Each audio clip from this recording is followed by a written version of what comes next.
Hey y'all, I'm sitting in front of my barn here. I've been doing most of my videos from upstairs in my studio. Such a nice day out, I thought I'd, in the tradition of my old Maui lessons, sit out in the yard and give you some lessons. This one I was thinking today about, I was talking actually to my partner Jason about slash chords, and you may or may not be familiar with slash chords, but I guess the basic definition of a slash chord is a chord that does not have in the bass section of the chord, it doesn't have the root. So, you know, if you look at a regular E chord, you know, generally you have the E, that low E there. A slash chord would be something like, you know, A in the bass and an E chord. That sound, right?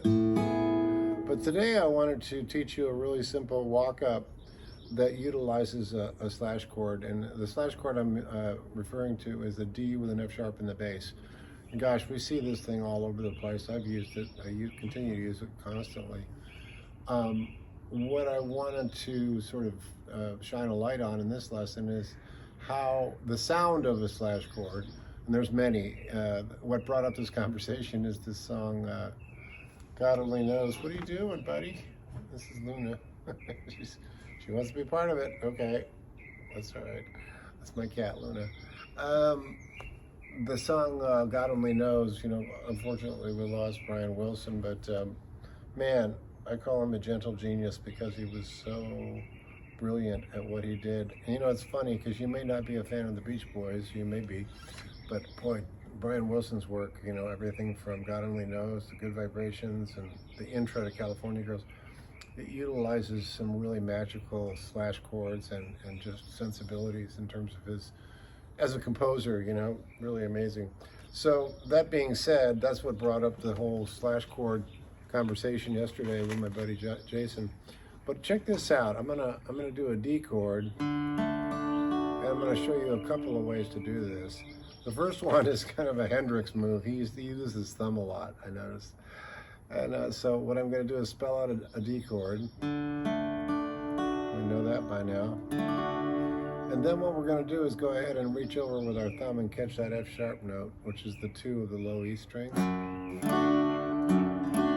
That is in fact a slash chord, because it doesn't have the root as the bass note in it. If you wanted to just do a straight D chord, starting out with that D note, right? That's the straight up chord. The slash chord is. Now it's not limited to an F sharp. It could be many different things. It could be an A or E. Many different ways to go.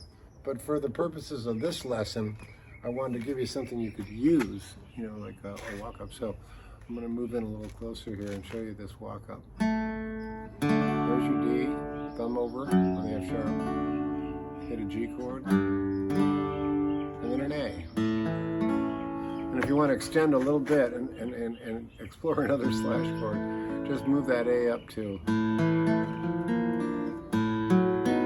That's a cool sound. So you got an A in the bass and a B chord. You see that, right?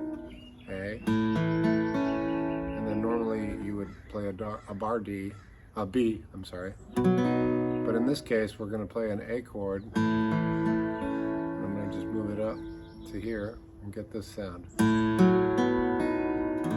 Pretty cool. That's another slash chord.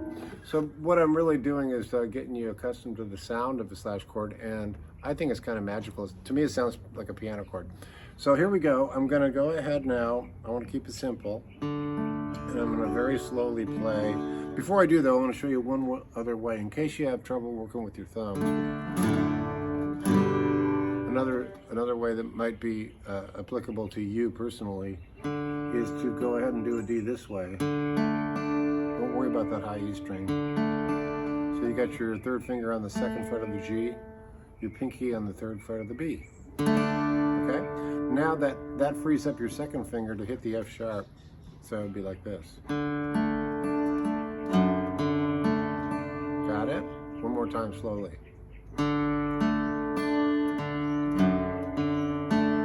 There's your slash chord right there. Nice, huh? Like a piano chord. And Then, of course, you move up to your G chord any way you want to do it. I'm doing the big cowboy version. And then I'm just going to use my first finger to bar that A, which I do a lot. You might do it this way. But I'm going to do it this way because it illustrates really well. And then move that right up to, and you've got another slash chord, okay? Because it's not the root. You've got an A in the bass, and then the rest is a B chord. Okay? You'll hear this made all kinds of ways. Lots of ways. But for this lesson, let's just stick with the D walk up, leading up to a G and then an A and a B. Okay, so here we go. I'm going to run it in time, a little more tempo on it, see what happens.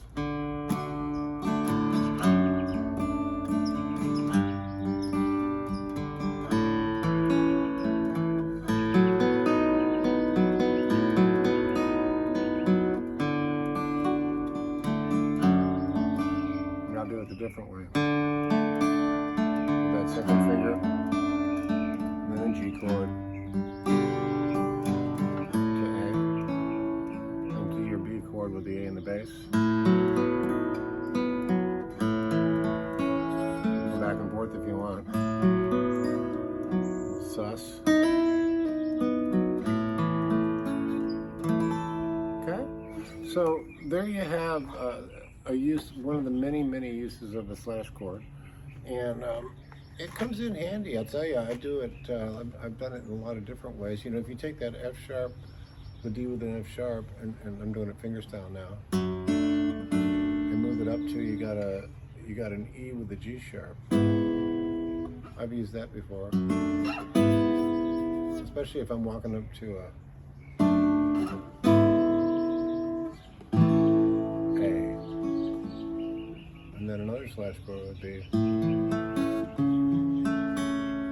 similar move to that D, right? I'm going from an A to a C sharp, which is the 4th fret on the A string with my 3rd finger. Another cool sound. You'll hear that a lot in songwriting for sure. Oops, sorry, Luda. She's a part of it. So I'm out here in the backyard with my wife sipping her coffee, and my cat's right here, and it's a gorgeous Santa Cruz day.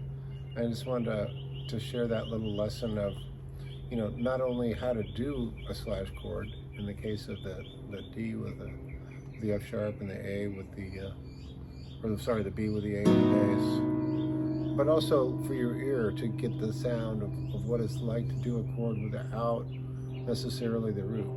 Sometimes the root is applicable, but sometimes you want that kind of more sophisticated slash chord sound. So one more time, I'm going to play it out, and this time, which I like to do, I'm going to do a fingerstyle this time, and I'm going to go ahead and do some little moves around it.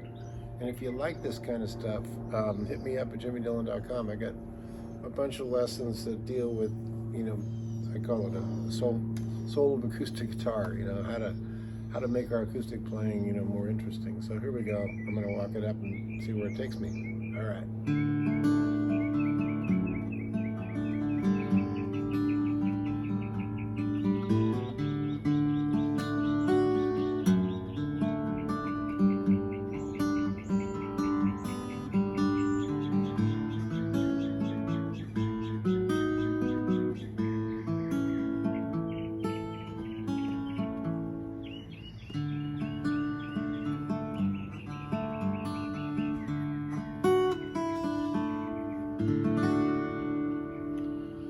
All right, I hope wherever you are, you're playing your guitar and you're having a great summer day.